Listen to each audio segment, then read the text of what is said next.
que eu vivi, o que eu não gostaria que ninguém vivesse. Foi muito complicado. Perdi amigos, bombeiros que estavam mais cedo trabalhando com a gente e não chegaram ao dia seguinte.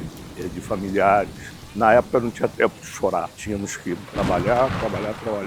Não conseguia o enterro dos amigos. Fica onde você tá. A cidade acabou. Aí eu falei assim, não, eu sei que a situação tá complicada, daqui de casa dá pra ver. Ele falou, Pri, não é só isso. Nesse meio tempo eu olhei e vi que no final da minha rua tinha caído um prédio. Tinha muita terra, uma quantidade absurda, que assim, algo que eu nunca poderia imaginar. E aquilo foi me dando um desespero, porque estava ali, na porta da minha casa, e tinha gente já pedindo ajuda, os moradores estavam se mobilizando para tentar salvar quem ainda estava soterrado, e aquilo foi dando assim, uma sensação de impotência e ao mesmo tempo uma vontade de querer ajudar. Quando eu vi a pessoa sendo resgatada, sendo colocada numa porta, próprio escombro ali do prédio, para ser transportada, eu tive noção que realmente era uma tragédia. Fui para a rua e todos os lugares que a gente tentava acessar era água e lama, até que eu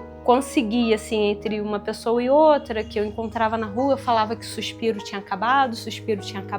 Eu tentei ir até o suspiro e realmente lá era um cenário, assim, de destruição. O dia da tragédia, na verdade, eu não estava aqui. Eu saí de Cabo Frio desesperado e vim para cá. E me impediram de entrar na cidade. Depois, com muito custo, eu consegui entrar. O que mais me choca é que quando eu estava ali, todo santo dia passava aquelas caminhonetes cheias de corpos do meu lado para poder ser enterrado não sei aonde. Que aqui não morreu só esse pessoal que está marcado ali, morreu muito mais gente. Não contabilizaram tudo. Isso aqui, a lama vinha mais ou menos por aqui, onde eu estou aqui agora, mais ou menos por aqui. Passou da bilheteria ali do teleférico, os carros aqui revirados de cabeça para baixo. A nossa igrejinha aqui foi quase totalmente destruída. Tudo que veio lá de cima, a água bateu lá de cima e veio arrastando tudo. Mas eu achei que era só mais uma chuva, só mais uma enchente. E aí foi se estendendo, muito trovão, o chão tremeu a noite toda, foi muita água, foi muita coisa. Então nós vimos carro passando, poste, pessoas gritando desesperadamente, porque foram corpos em frente à minha casa, né? Passava assim, eu morava no segundo andar, então faltaram 4, 5 degraus para entrar dentro do meu apartamento. No caso da rede municipal de ensino, das mais de 130 unidades, mais de 90 foram atingidas, e das que não foram atingidas, pelo menos umas 30 serviram de abrigo. Teve um momento também assim muito difícil, eu me recordo como se fosse hoje, nós estávamos no ginásio do CIEP da Via Expressa, e nós recebemos todas as diretoras e dirigentes das escolas e creches e fizemos o que eu chamo de contagem macabra. A gente falava o nome da unidade educacional e aí a diretora falava quantos profissionais, quantos alunos haviam falecido. E aí a gente chegou ali a um quantitativo, se eu não me engano, de 50, 60, dos 400 e poucos óbitos aqui em Nova Friburgo, mais de 10% eram pessoas ligadas à rede municipal, ou professores,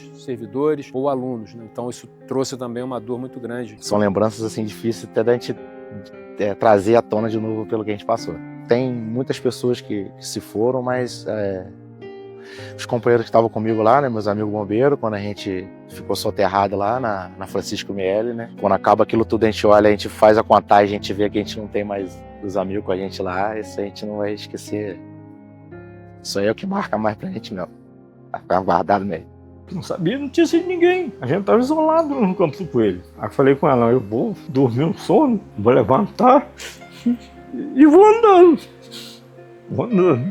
Levantei 5 horas, vim descendo, aí todo lugar parava, tinha gente, se minha casa sumiu, se me aconteceu isso, meus parentes, gente, meu filho, não sei onde tá. Aí chegou um ponto ali, depois, antes do Morango um pouquinho, consegui uma carona, até no freeway. Quando chegou no freeway, não deu mais para passar, porque tava descendo muita água e o asfalto tava abrindo, né? Eu ainda consegui passar, passei com água, acho que no joelho mais ou menos. Aí eu consegui chegar até no Córrego Dantas, já tinha umas máquinas lá tentando rolar umas pedras, que desceu muita pedra ali perto do São Lucas. Deu para passar, eu peguei carona numa das máquinas. Aí consegui chegar até mais ou menos na entrada do São Geraldo. Daí dali, minha pé, desci a pé ali, lama e pedra para tudo quanto é lado. Você não tinha um caminho, você tinha que ir pulando por cima daquilo e foi vencendo. Eu cheguei no Catastro, era 10 horas. Soube notícia de todo mundo e voltei de volta. Toda vez que nós passamos de 80 milímetros em 24 horas, nós sabemos que vai cair uma barreirinha, vai cair uma árvore. Começam a acontecer as coisas a partir daí. E eu percebi que íamos atingir isso em algumas horas, íamos passar de 80 milímetros.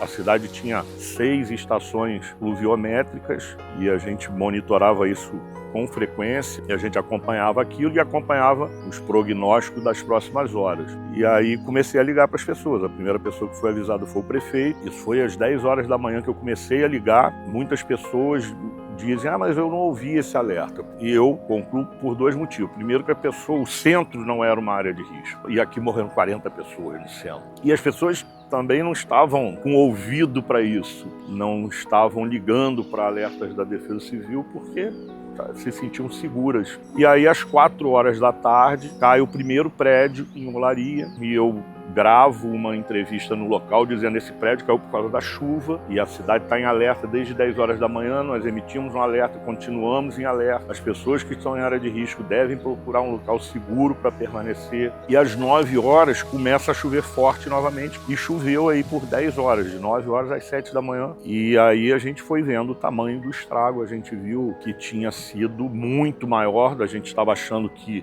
era só aqui no centro, 40 áreas muito grandes que foram afetadas. Foram em Friburgo 430 mortos e 10 desaparecidos no primeiro momento. E 10 não foram identificados, mas não eram os mesmos 10.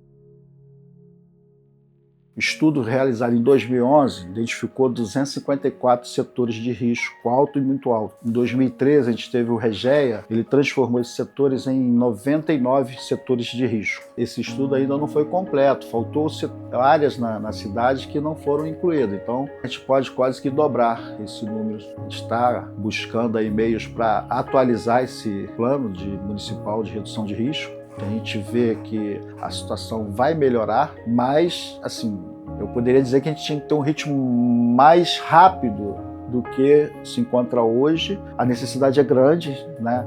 Mas a possibilidade a gente tem que fazer que está dentro do orçamento. O governo tem se esforçado bastante, a gente tem feito parcerias e conseguido melhorar a situação além do que o nosso orçamento nos dá condições, mas a possibilidade de resolver 100% não é em curto prazo, é a longo prazo, né? E a gente espera que mais 3, 4 governos trabalhando seriamente, a gente vai ter uma cidade com reconhecimento mundial, com uma cidade resiliente, uma cidade em condições de dar segurança, né, total para toda a população. A gente está aumentando agora o número de NUPDECs, são agentes da própria comunidade, agentes voluntários que vão estar ligados diretamente à nossa secretaria. A gente está em torno de uns 15, mais 15 núcleos aí.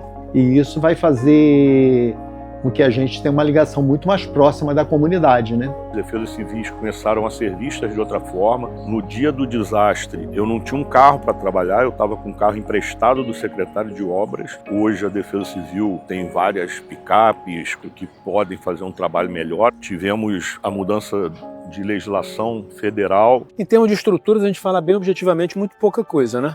Você tem a sinalização por parte da Defesa Civil em algumas sirenes espalhadas por algumas regiões da cidade.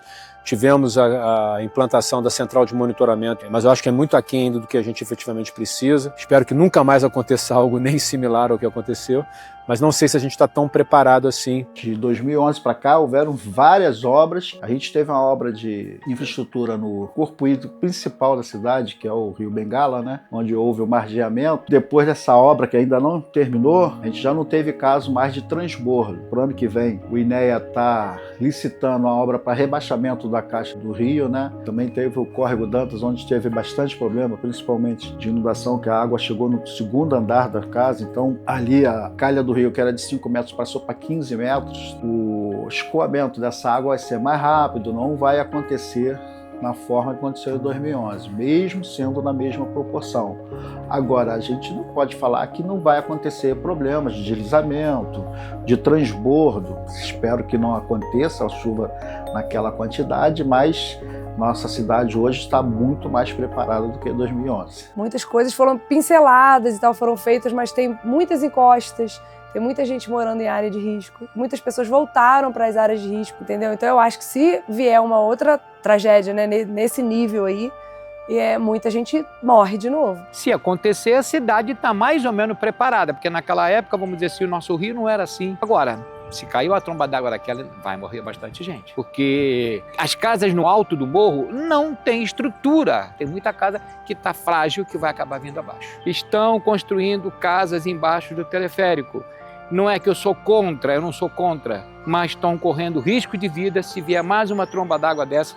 Se vier, vai matar todo mundo que estiver embaixo. Assim, é difícil a gente falar de obra irregular. A Secretaria de Assistência Social tem o aluguel social que ajuda, mas não resolve. A solução será com a Secretaria de Habitação construindo essas casas e retirando definitivamente essas famílias, né?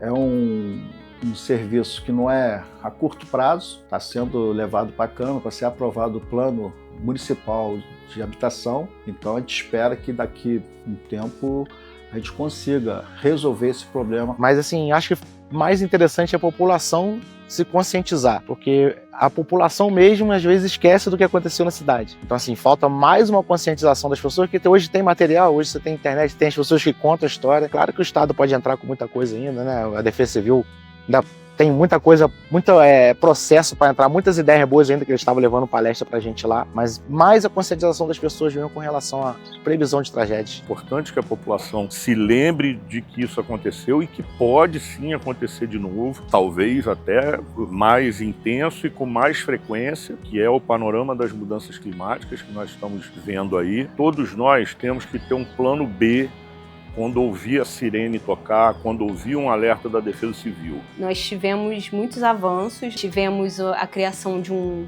novo bairro, que é o Terra Nova.